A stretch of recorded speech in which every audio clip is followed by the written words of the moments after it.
सुनील काकांना आणि आदरणीय नीलाताईंना साष्टांग नमस्कार ठेवते. आपल्या सगळ्यांना साष्टांग वंदन करते. काल आपण बघितलं की तुर्य हे माझं ध्येय नाही. का ध्येय नाही? कारण ते माझं स्वरूपच आहे. तेच मी जे आहे ते ध्येय कसं असू शकेल? पण हे समजण्यासाठी साधन कसं असावं? ठोकळेबाज नसावं. बारकावे टिपत टिपत आम्ही साधन करावं, फार महत्वाचं आहे. बारकावे टिपत टिपत साधन आमचं झालं पाहिजे, अभ्यास आमचा झाला पाहिजे. आम्ही मनोराज्यामध्येच बुडून जातो. मनोराज्य कधीच संपत नाही. आणि जागृतीमधले मनोराज्य हे अतिशय घातक असतात. जितके मनोराज्यामध्ये आम्ही रमू तितकं साधन आमचं हे ठोकळेबाज होत जाईल. म्हणून बारकावे टिपण्यासाठी सगळ्यात महत्वाचं काय असेल तर प्रारब्ध हे आनंदाने आम्ही भोगलं पाहिजे. आसक्ती आणि ममत्व नसावं व्यवहारामध्ये. कारण काय? कारण परमार्थ हा अतिशय अत्यंत सूक्ष्म अशी गोष्ट आहे. तो अनद्भग आहे, म्हणजे मार्गरहित पंथ आहे. मार्गरहित पंथ आहे, जे मीच आहे. सूर्य अवस्थाच मीच आहे. ब्रह्मच मुळातच जीव मूळचाच ब्रह्मरूप जर आहे, मीच आहे, तर मार्ग कसा आखणार? मला शोधायला मार्ग मी कसा आखणार आणि मार्ग कसा असणार? म्हणून तो अनद्भग आहे, हे पक्क लक्षात ठेवावं. स्वरूप नित्य प्राप्त आहे, त्यामुळे त्याला विशिष्ट मार्ग नाही. प्रत्येकाचा मार्ग स्वतःचा शोध घेण्याचा मार्ग स्वतःचा वेगळाच असतो. म्हणून मन आणि बुद्धी हे वाहन होऊ शकत नाही. काय करायचं मग? बुद्धीने जाणायचं आणि जाणल्यानंतर ते बुद्धीच्या पलीकडे आम्ही जायचं. यो बुद्धे परतस्तु सहा.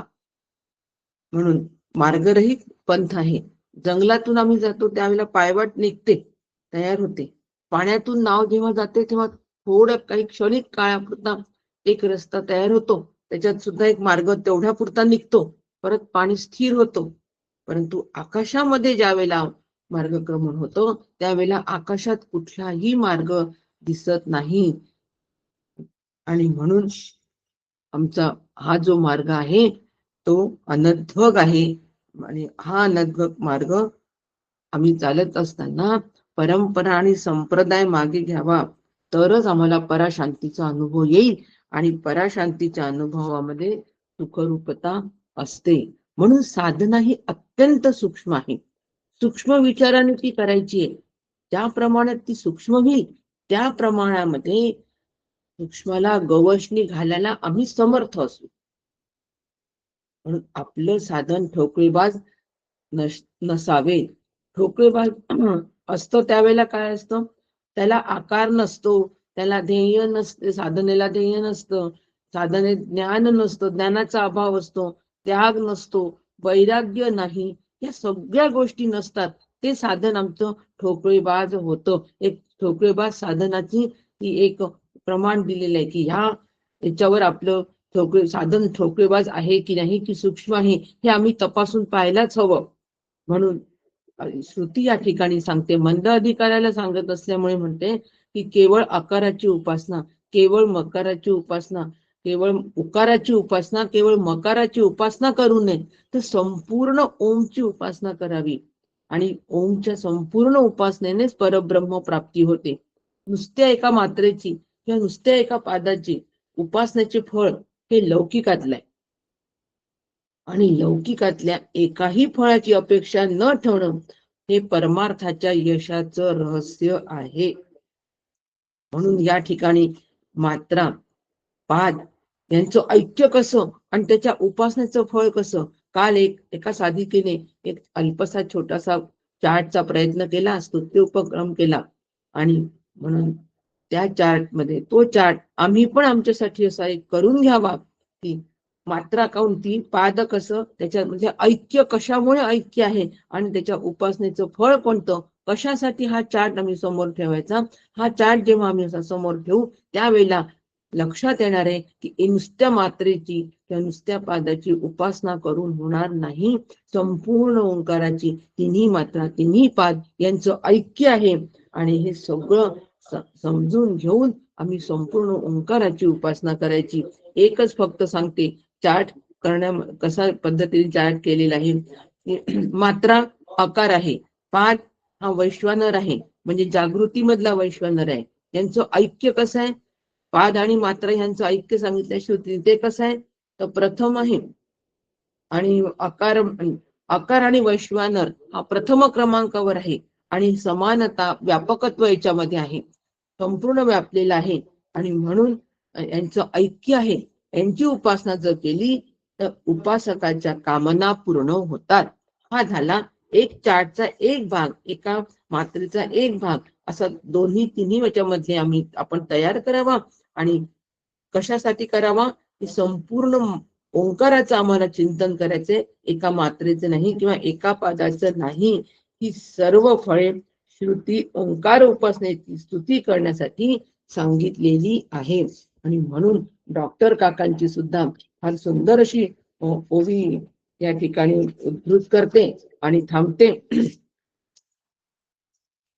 ओंकार पूर्णत्वे भजावा, तैसाची ध्यानी धरावा, तो कदा न मोडावा मात्रा मिशी.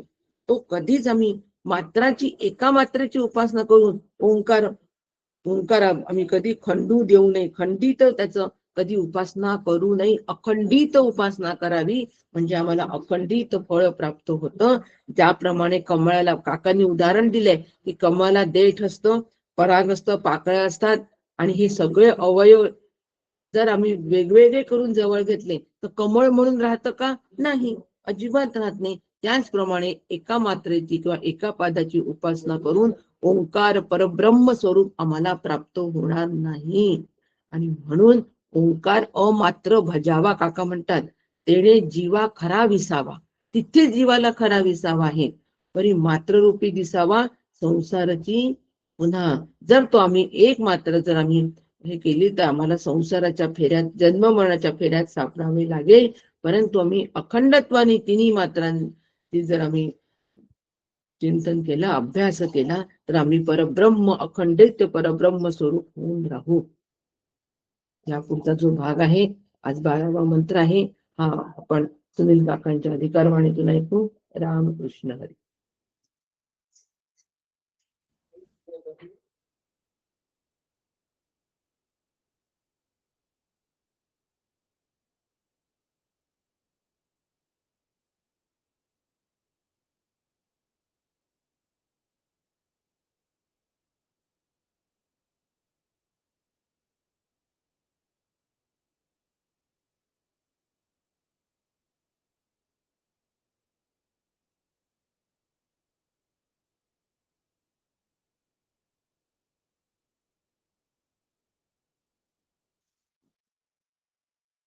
हरे राम राम राम हरे हरे, हरे कृष्ण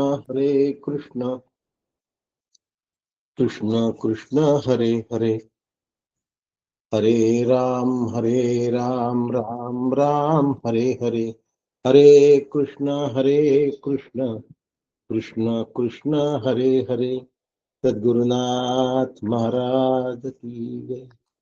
वंशी विभूषित करन्नवनीरदाभा, पीतांबरा दरुणबिंब फलाधरुष्टा, पूर्णेन्दु सुंदर मुखादरविंद नेत्रा, कृष्णात् परं किमपि तत्त्वमहं न जाने. श्रुति स्मृति पुराणानाम् आलयं करुणालयं, नमामि भगवत्पादं शङ्करं लोकशङ्करः. शङ्करं शङ्कराचार्यं केशवं बादरायणं, सूत्रभाष्यकृतौ वन्दे भगवन्तौ पुनः पुनः. सदाशिवसमारम्भां शङ्कराचार्यमध्यमाम्, अस्मदाचार्यपर्यन्तां वन्दे गुरुपरम्पराम्, वन्दे गुरुपरम्पराम्, वन्दे गुरुपरम्पराम्.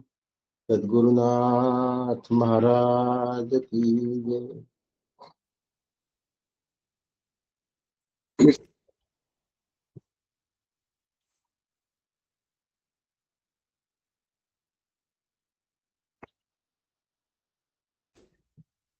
परमपूज्य सद्गुरू डॉक्टर श्रीकृष्ण दत्तात्रय देशमुख उपाख्य डॉक्टर काका यांच्या श्रीचरणी साष्टांग वंदन करतो. परमपूज्य मंदाताई गंधे यांना नमस्कार करतो. आपण सगळे श्रोतेगण आपणाला वंदन करतो. आणि विशेष सांगायचं म्हणजे आदरणीय नीलाताई दातार त्यांच्याबद्दल प्रथम बोलतो आणि मग वंदन करतो.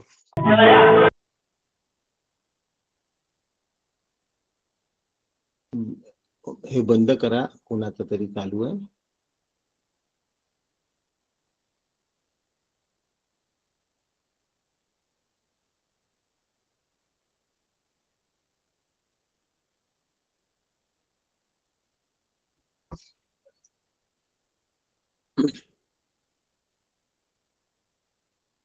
आदरणीय नीलाताई दातार यांच्याबद्दल दोन शब्द बोलतो. आज त्यांना टेक्निकली काही अडचण आली. टेक्निकली अनेक गोष्टी आम्हाला कळत नाही. या वयात तो प्रश्न त्या सोडवण्याचा प्रयत्न करतात आणि पठण करतात श्रुतींचं. हे त्यांचे आपल्या सगळ्यांवर उपकारच आहे. या वयातही त्या थंडी, वारा, ऊन, पाऊस याचा कुठलाच विचार करत नाही आणि रोज सकाळी पठणाला हजर असतात. प्रकृतीचं अस्वास्थ्य असून सुद्धा त्याचा विचार करीत नाही. याप्रमाणे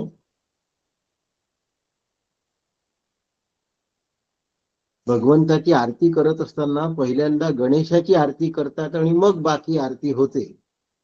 तसं आपण श्रुतींचं चिंतन करण्यापूर्वी पहिले नीलाताईंचं पठण होतं आणि त्यानंतर आपण चिंतनाला प्रारंभ करत असतो.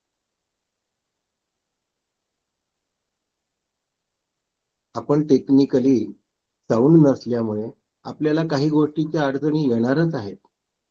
त्या गृहीत धरल्या पाहिजे आणि वेळ थोडा कमी जास्त झाला तर सांभाळून घेऊया. आज आपल्याला उशीर झाला आहे. आज आपलं 12वा मंत्र पूर्ण होणार आहे असं मी काल बोललो होतो, पण वेळेअभावी आता शक्य नाही. तर उद्या भगवद्गीतेच्या ऐवजी आपण मंत्राचा राहिलेला भाग पूर्ण करूया, कारिकांचा संपूर्ण भाग पूर्ण करूया आणि उद्या आपण भगवद्गीतेच्या ऐवजी आगम प्रकरणाचा शेवटच्या कारिका पूर्ण करूया. सोमवारपासून या नीलाताईंना वैतथ्य प्रकरणाच्या कारिका करायच्या.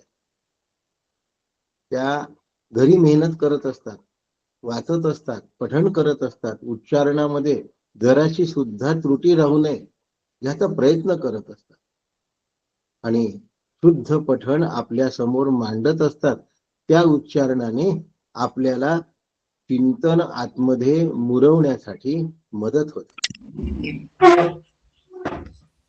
अशा नीलाताईंना या ठिकाणी वंदन करतो आणि आजच्या विषयाला प्रारंभ करतो. उद्या पुन्हा आगमाचा आपण शेवटचा मंत्र आणि त्याच्या कारिका राहिलेल्या घेऊया. आज मंत्र कदाचित होईल पण कारिका सगळ्या नाही होणार. तर उद्या आपण कारिकासह आगम प्रकरण पूर्ण करू आणि सोमवारपासून वैतथ्य प्रकरणाच्या कारिका नीलाताई गातील आणि आपण त्या पठण केलेलं आपण शांत चित्ताने ऐकू आणि वैतथ्य प्रकरण आपण सोमवारपासून सुरू करू.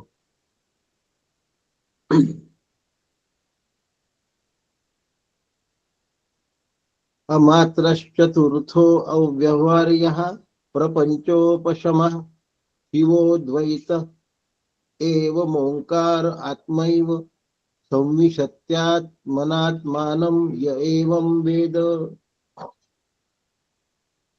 आत्मा अवयव रहित आहे. आत्मा नादरहित आहे. जाणता न येणारा आहे. मराठीतलं पठण म्हटलंय ना आपण, नाही काका? ते सुरू करूया आणि मग हे करू.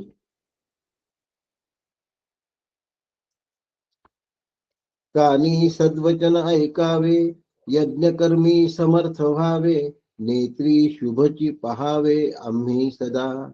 इंद्रिये आणि शरीर स्थिर करवनी स्तुती पर, देवा लागी आयुष्य हितकर भोगो आम्ही. इंद्र महान कीर्तिवंत, पूषा अति ज्ञानवंत, चक्ररूप गरुड बलवंत, अरिष्टनाशी जो चतुराननाचा पुत्र, बृहस्पती ज्ञानवंत, आमुचे कल्याण अनंत करो सदा.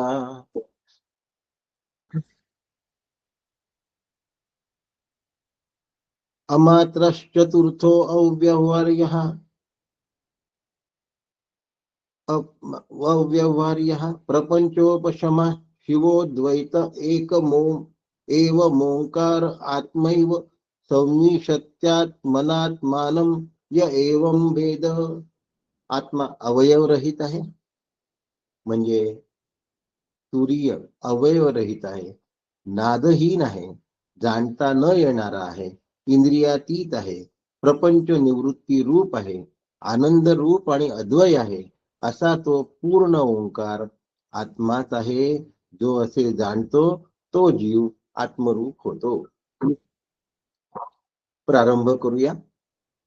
आज आपल्याला अर्धाच तास मिळणार आहे, म्हणून राहिलेला भाग आपण उद्या घेऊया. ओंकाराची खरी उपासना कशी, म्हणजे खोटी उपासना नावाची एक गोष्ट असू शकते. निश्चितच ज्या अर्थी याला खरी उपासना म्हटलंय त्या अर्थी खोटी उपासना नावाची गोष्ट आहे. आता खरी उपासना कोणी म्हटलं? भगवत पूज्यपाद श्रीमद आद्य शंकराचार्यांनी म्हटलं आणि काकांनी त्याला खरी उपासना असं मराठीत लिहिलं. आता ह्यातला मुख्य भाग असा आहे, भाष्यामध्ये खरी उपासनेच्या संदर्भात लिहिलाय. मुख्य भाग असा आहे की जो मात्रांना वेगळं वेगळं करून ओंकाराची उपासना करतो ती खोटी उपासना आहे. ती खऱ्या ओंकाराची उपासनाच नाही. ओंकार मात्रा आणि पाद यांच्यामध्ये विभागून ज्यांनी उपासना केली त्याच्या शब्दाला महत्व वाढतं, त्याची कीर्ती वाढते, त्याचं ज्ञान वाढतं, तो सगळ्यांना प्रिय होतो. अ उ आणि म. पण तो ब्रह्मरूप होत नाही, म्हणून ती ओंकाराची खोटी उपासना आहे. आणि ओंकाराची खरी उपासना ही संपूर्ण उपासना, पूर्ण अ उ म, अर्धमातृका आणि बिंदू यांच्या सह केलेली जी उपासना, याला ओंकाराची खरी उपासना असं म्हणतात. आणि त्यातून ब्रह्म अनुभवाला येतं, दिसतं, कळतं, प्राप्त होतं. आता ते मिळतं असं नव्हे, प्राप्त होतं शब्दाचा अर्थ अप्राप्याची प्राप्ती, पण ब्रह्माचा अनुभव येतो. आता आणखीन बारकावा, ब्रह्मरूपता येते. काकांनी सूत्रत्रयाची गुंडाळी ती धाग्यापासून वेगळी, परी तयाचे ना निराळी स्पष्ट दिसे, अशी एक ओवी घेतली आहे. आणि 3 सूत्रांचा बिंडा बांधला, तो सूत्रापासून निराळाही असतो आणि सूत्ररूपही असतो, असं स्पष्ट सांगितलं आहे. आता हे उदाहरण किती जणांना समजलं असेल हे मी सांगू शकत नाही, परंतु महालक्ष्म्यांना जेव्हा दोऱ्यांचे वेढे बांधतात त्यावेळेला आमच्याकडे एक रंगीत दोरा मिळतो, लाल, पिवळा आणि पांढरा. अशा 3 दोऱ्यांचा तो एकत्र असतो आणि त्याचे वेढे 16 असतात. ते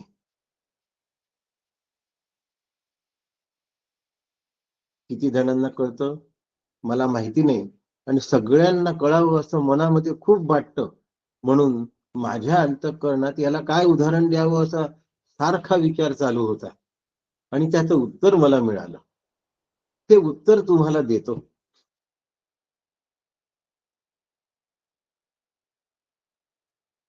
भगिनी वर्ग 3 पेढींची वेणी घालतात. 3 पेढी म्हणजे केसांचे 3 भाग केलेले असतात आणि पहिले इकडला, मग हा, मग मधला, असं करून ती वेणी तयार होते. आता ती जी 3 पेढींची वेणी तयार होते, त्याला कोणी 3 पेढ्या म्हणते का हो? नाही म्हणत. त्यांना कोणी केस म्हणतं का हो? नाही म्हणत. त्यांना वेणी म्हणतं. म्हणजे केसांना 3 भागात विभागल्यानंतर त्यांची गुंफण केली की त्यांना केस म्हणत नाहीत, त्यांना वेणी म्हणतात. आणि ते जर 3 भागामध्ये पुन्हा विखुरले गेले तर त्यांना केस म्हणतात. आणि वेणीचं एक वैभव आहे आणि म्हणून वेण्या घातल्या जातात. एकत्रित वेणी ही अतिशय चांगली दिसते.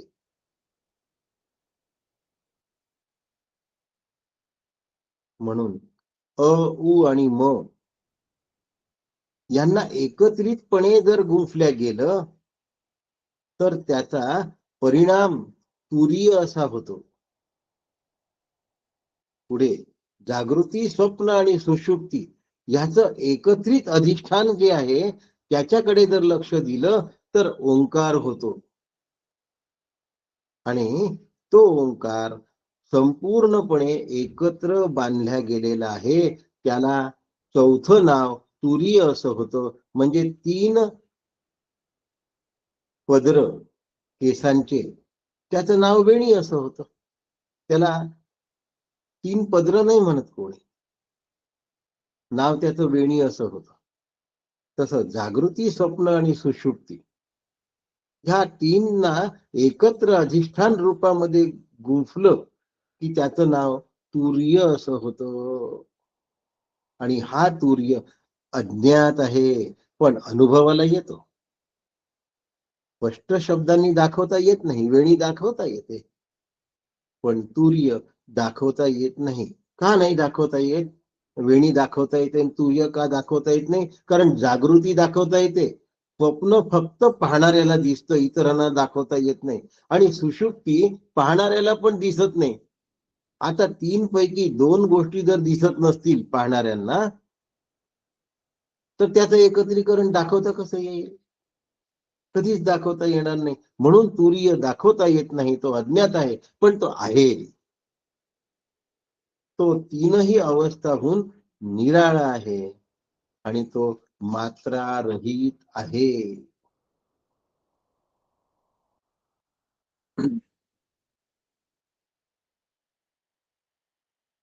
आम्ही नेहमी मनाने व्यापार करतो. आम्ही नेहमी मन गुंतवतो. मनाची गुंतवणूक या संसार चक्राच्या रथाला चालवते. त्याला मनाची गुंफण असं म्हणतात. पुनर्जन्म हा मनाच्या गुंतवणुकीमुळे आहे. म्हणून बंध, बंध कशामुळे आहे? मनामुळे आहे. आणि मोक्ष कशामुळे? मनामुळे आहे. म्हणून बंध मोक्ष योग.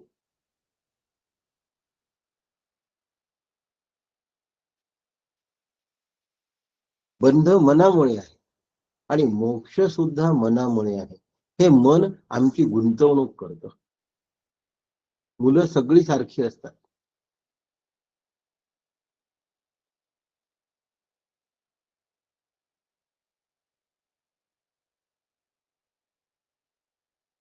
मुलाच्या जन्माच्या वेळी जर सीझर सुरू असेल तर आईला जन्मलेलं मूल माहित नसतं कोणतं आहे. नंतर जे मूल दाखवलं त्याला ती माझं समजते.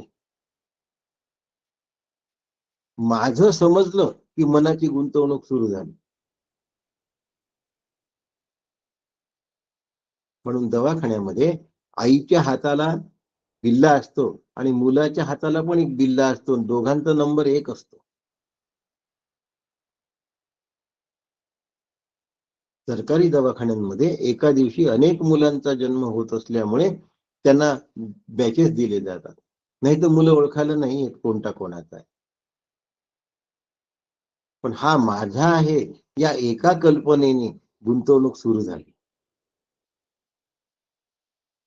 आणि माझा आहे असं वाटल्याबरोबर माझेपणाचं बोलणं सुरू होतं. किती गोंडस आहे हा. आईवर गेला, बाबांवर गेला, घरातल्या लोकांवर गेला. पहिल्या जन्माच्या दिवसापासून सुरू होऊन जातं. मुलीकडले लोक म्हणतात आपल्या घरच्या या लोकांवर गेला, मुलाकडले लोक म्हणतात आपल्याकडल्या या लोकांवर गेला. कोणाला काही आपल्याकडल्या लोक आधी कसे होते जन्मता माहित नसतं. पण हे सगळं बोलणं चालू असतं.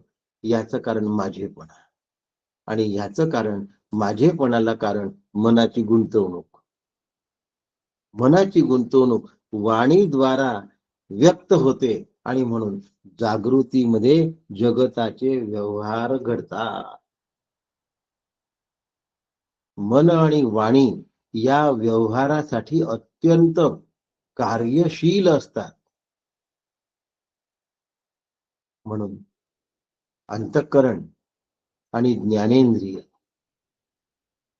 हे कर्मेंद्रियांकडून व्यवहार करवून घेतात. व्यवहार करताना हातपाय दिसत असतील, पण खऱ्या व्यवहारामध्ये ऍक्टिव्ह रोल मनाचा असतो आणि मन आणि वाणीच्या हालचालीमुळे व्यवहार घडतो. जर या दोन गोष्टी थांबल्या तर सृष्टीचा अनुभवच येत नाही. म्हणून तुरीयेचा जर अनुभव यायचा असेल तर मन आणि वाणीचा व्यवहार थांबला पाहिजे. आम्ही साधना करताना वाणीचा व्यवहार थांबतो पण मनाचा व्यवहार नाही थांबत, म्हणून आम्हाला तुरीय कळत नाही. आम्हाला तुरीय न कळण्याचं मुख्य कारण असं आहे की गतिशील असलेलं जे मन आहे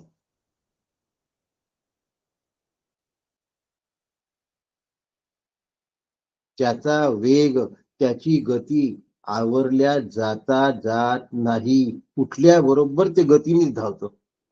लहान मुलं जसं अंथरुणावरून उठले की लगेच पळायलाच लागतात, खाली उतरतात आणि धावायला लागतात, खेळायला लागतात पटापट.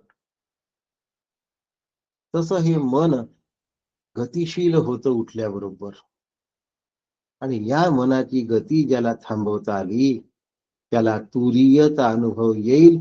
म्हणून मनाची गती थांबवण्यापेक्षा मनाची गती ज्याच्या अधिष्ठानावर आहे त्या अधिष्ठानाकडे लक्ष दिलं की गती दुर्लक्षित होते आणि गतीकडे दुर्लक्ष झालं की मन बाहेर जायचं थांबतं. कळतंय का? मनाला आवरण्याचा प्रयत्न करू नका. मन ज्याच्या सत्तेवर आहे त्या सत्तेच्या मागे राहा. मी साधन बोलतोय बरं का, लक्षात घ्या, लाईटली घेऊ नका.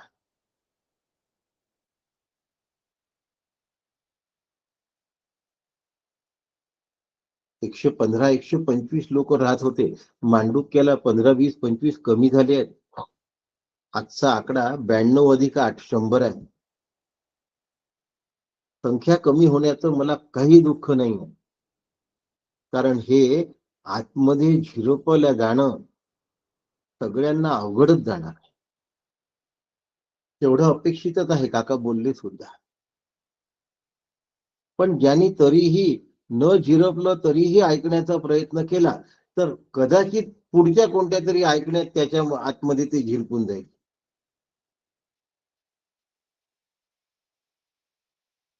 मनाचा लय बुद्धीत,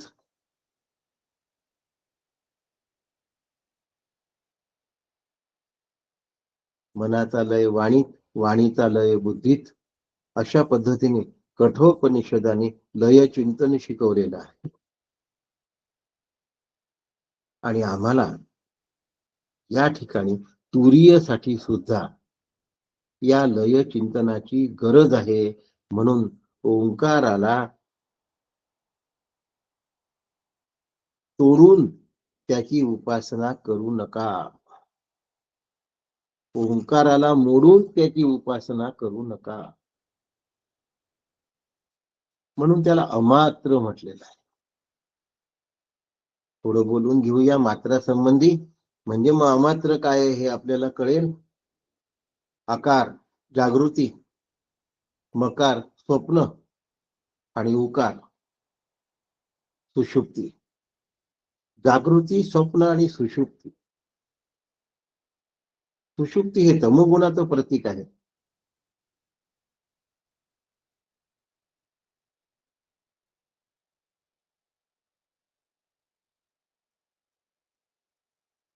जागृती हे रज आणि सत्वाचं प्रतीक आहे. आणि स्वप्न हाही रजसत्वाचाच अंश आहे. त्यामुळे जागृती, स्वप्न, सुषुप्ती, सत्व, रज आणि तम. स्वप्न दिसतं, स्वप्न नाहीस होतं, म्हणून उत्पत्ती, स्थिती आणि लय. म्हणून आकार, उकार आणि मकार यामध्ये जागृती, स्वप्न आणि सुषुप्ती, उत्पत्ती, स्थिती आणि लय, सत्व, रज आणि तम यांनी तो बांधला आहे.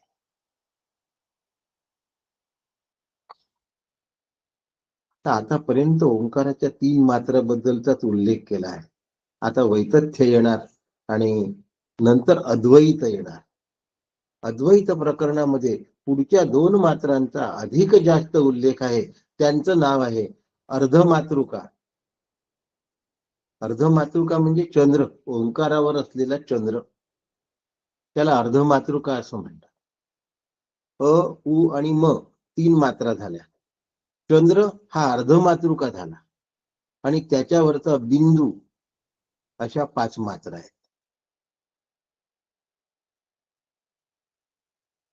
ओंकाराला अशा पद्धतीने अर्धचंद्र आहे आणि त्याच्यावर टिंब आहे. अर्धचंद्र हे ईश्वराचं प्रतीक आहे आणि टिंब हे ब्रह्माचं प्रतीक आहे. आतापर्यंत अ उ म सांगितला. आता अर्धमातृका म्हणजे चंद्र आणि बिंदू. चंद्र हा ईश्वराचं प्रतीक आहे आणि बिंदू हा ब्रह्माचं प्रतीक आहे. आता थोडस ब्रह्माबद्दल बोलतो. आणि भयादस्याग्निस्तपती भयास्तपती सूर्यः भयास्तपती सूर्यः भयादिंद्रश्च वायुश्च मृत्युर्धावती पंचमः. कठोपनिषदातल्या 2ऱ्या अध्यायातली 3य वल्ली आहे. ते सांगतं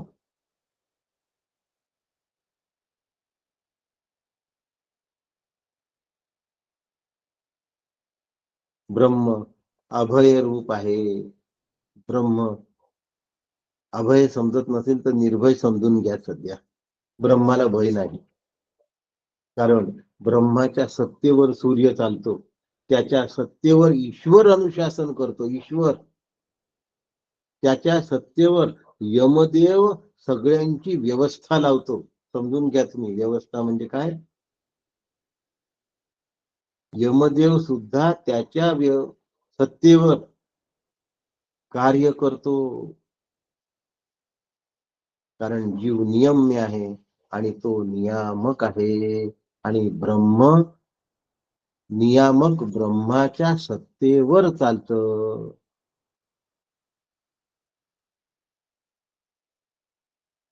आणि जर आम्हाला हे नीट समजलं, जर आम्हाला हे नीट कळलं, तर तुरीयाची सत्ता, तुरीय सत्ता रूप आहे. बिंदू ब्रह्म सत्ता रूप आहे.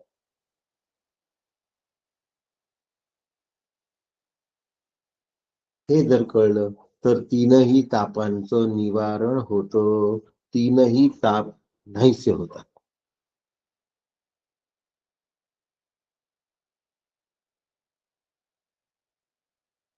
3ही ताप नाहीसे होतात. जन्माला घातले, चांगलं केलंस.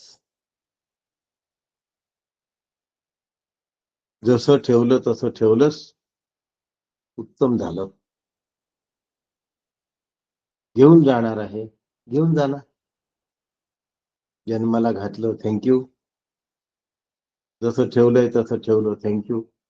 घेऊन जातोय, व्हेरी मच थँक्स.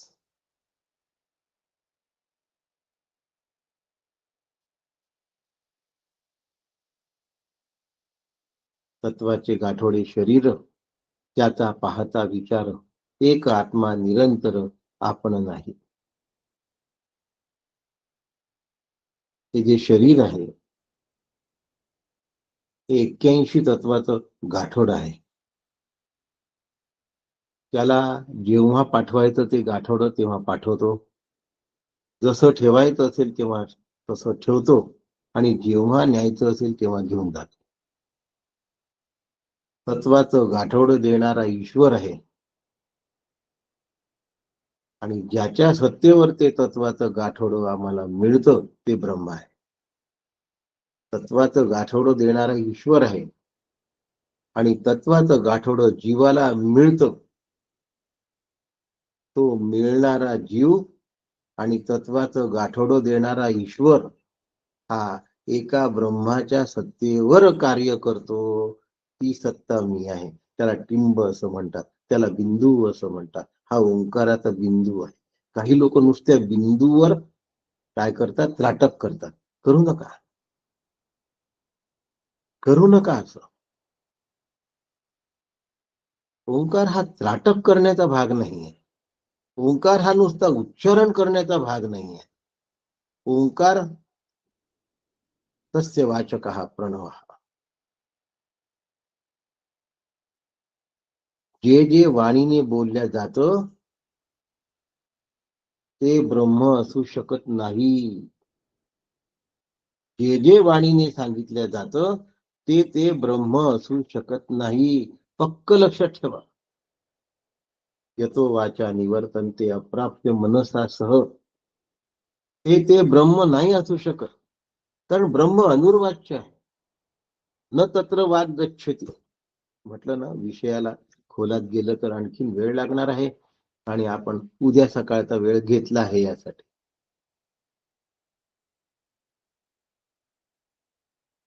काही जणांना ध्यानावस्थेमध्ये रंगच दिसतात. ब्रह्म रंग असू शकत नाही. रंग ज्याच्या सत्तेवर दिसतात ते ब्रह्म आहे. नाद ज्याच्या सत्तेवर ऐकायला येतात ते ब्रह्म आहे. उच्चारण ज्याच्या सत्तेवर होतं ते ब्रह्म आहे. उच्चारण ब्रह्म नाही. ओम ओम ओम म्हणणं ब्रह्म नाही. म्हणजे म्हणू नका असा त्याचा अर्थ नाही. ध्यानात रंग दिसले, रक्त, श्वेत, कृष्ण आणि नील 4 रंग प्रामुख्याने दिसतात ध्यानाकाली. पाहायला जाऊ नका, आपणहून दिसतात. आणि दिसतात म्हणजे अनुभवातून सांगतोय.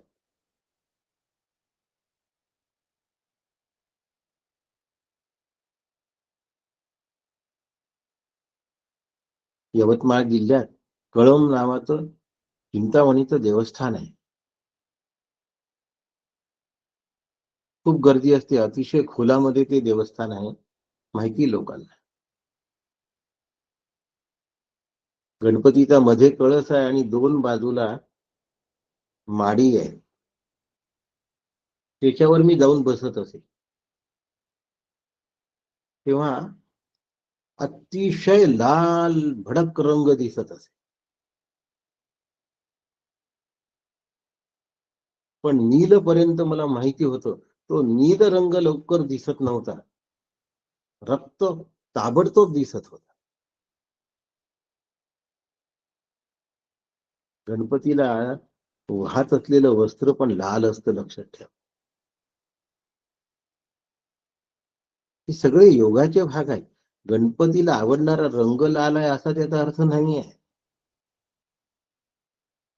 पण लाल वस्त्र घालत असताना तो अनुभव येतो. आणि ती जी लाली आहे ना, ती कुठल्या लाल रंगाच्या तोडीची नसते, त्याच्यापेक्षा कितीतरी वेगळी असते आणि अत्यंत आनंददायी असते. त्या लाल रंगाला पाहिल्यानंतर बाहेरचे जे सगळे रंग आहेत ते सगळे फिके पडतात. बाहेरचा लाल रंग सुद्धा फिका पडतो. असा तो रंग आल्हाददायक आणि आनंददायी असतो. पण त्यात रंगायचं नाही. मग श्वेत, मग कृष्ण आणि मग नील. मोराच्या पंखाच्या मधला जो रंग आहे तो निळा असतो. तो निळा दिसत असतो. फार सुंदर आहे बरं का. पण त्या सगळ्या कुंडलिनी जागृतीचा भाग आहे. पूर्वी काही प्रकारची साधना केली त्यावेळेला हे अनुभव आले होते. डॉक्टर काकांनी ह्यातून बाहेर काढून मार्ग दिला. म्हणून त्यात रमायचं नाही. पहिल्यांदा असं वाटायचं की आपले जे आयलिड्स आहेत, आयलिड्स म्हणतोय मी, पापण्या नाही म्हणत आहे, डोळ्याच्या झडपा, त्या बंद केल्यामुळे त्यात, आता डॉक्टर आहे मी, त्यात असलेल्या रक्तवाहिन्यांमुळे बाहेरून येणारा प्रकाश त्या रक्तवाहिन्यातून आत दिसत असल्यामुळे लाल रंग दिसत असेल, अशी पण एक मोठी शंका होती. पण नाही. एरवी सूर्याकडे पाहून डोळे बंद करून उभं राहिलं तर तसा लाल रंग दिसत नाही जो तेव्हा दिसला, जो तेव्हा पाहिला. आणि जेव्हा रंग दिसतो तेव्हा रंग पाहणारा मी असतो आणि तो आनंद असतो. आणि ज्या अर्थी रंग आणि रंग पाहणारा आहे त्या अर्थी द्वैत आहे आणि अद्वैत नाही. म्हणून अद्वैतम परमार्थतः माया मात्रमिदम द्वैतम अद्वैतम परमार्थतः. म्हणून याच्या नादी लागायचं नाही, कारण हे अतिशय आल्हादकारक आहे, अतिशय आनंददायी आहे. आणि मग खऱ्या आनंदापासून आम्ही दूर होतो. म्हणून आज खरी ओंकार उपासना सांगतात.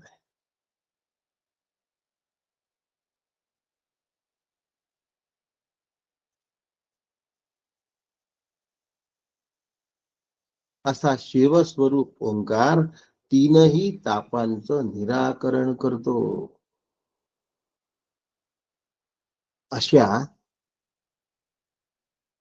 अकार उकार मकार अर्धमातृका आणि बिंदू सह असलेल्या पूर्ण ओंकाराचं जो स्वरूप लक्षात घेतो तो आत्मरूप होतो. तो आत्मरूप होतो. एकदा आत्मरूप झाला तर अज्ञान कायमचं नष्ट होतं. एकदा आत्मरूपता आली की विद्या अविद्येला गिळंकृत करते आणि मग त्या ठिकाणी गिळंकृत केल्यामुळे अविद्या राहत नाही. आणि विद्येची जरूर असल्यामुळे नसल्यामुळे विद्या सुद्धा लुप्त होते आणि केवळ आत्मस्थितीचा अनुभव येतो. त्याला तुरीय असं म्हणतात. तो ओंकार आहे. त्या ठिकाणी अज्ञान नावाची गोष्ट शिल्लक राहत नाही. कारण अविद्येचं जे बीज आहे ते ज्ञानाने नष्ट केलं आहे. ज्ञाने परिसमाप्त. कशाने संपते? ज्ञाने परिसमाप्त.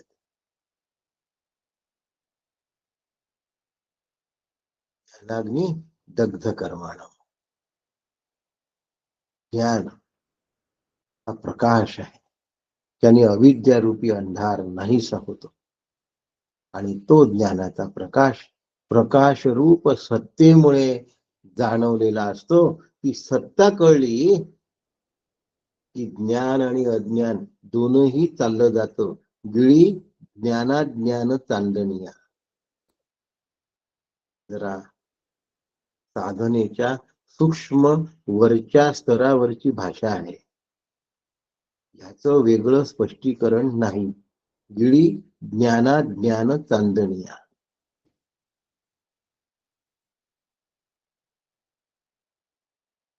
सज्ञान आणि अज्ञान त्या दोन्हीचा चांदण्या जो गिळून टाकतो तो आत्मरूप तूर्य सद्गुरु कृपेने आपणा सगळ्यांना अनुभवाला येऊ अशी श्री गुरु डॉक्टर काकांच्या चरणी प्रार्थना करतो आणि कारिका उद्या सकाळी घेतो. आपणा सगळ्यांनाही वंदन करतो. थांबतो. राम कृष्ण. रामकृष्ण हरी. रामकृष्ण हरी. विठ्ठल. रामकृष्ण हरी काका. रामकृष्ण.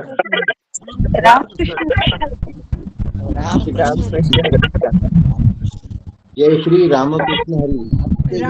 रामकृष्ण हरी काका. रामकृष्ण हरी. आता काही रामकृष्ण हरी काका. जय श्री राम. हरी काका.